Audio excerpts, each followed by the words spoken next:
Keeping it real, keeping it real. Keeping it real, keeping it real.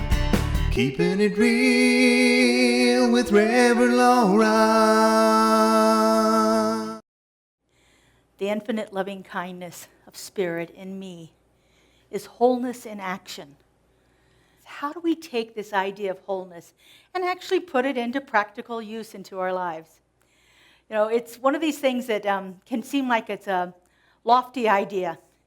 And sometimes lofty ideas are hard to bring into reality.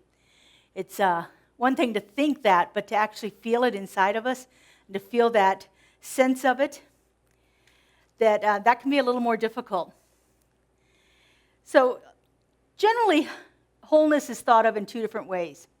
It's thought of as that fundamental wholeness that we came into being with, that wholeness that that aspect of us that is the divine is always known and always felt.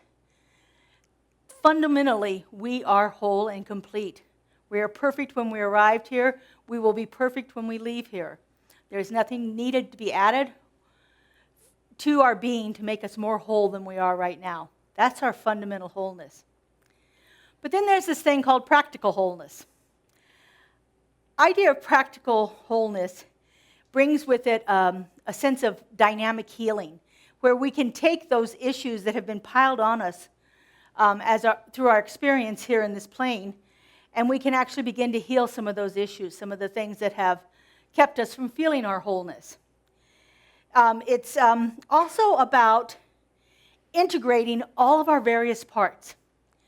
You know, we have our aspects that are what we might call our inner child, or our shadow side, or our true self. And it's actually this whole idea of practical wholeness is about integrating all those things in there. It's not negating any of them. It's not trying to push them away. You know what we say here in Science of Mind, that which we resist persists. So when we try to push stuff away, like our shadow side, sometimes it acts up because it doesn't want to be pushed away. And so then we get, you know, our shadow self in all of its glory. Anybody experience that? Keeping it real with Reverend Laura.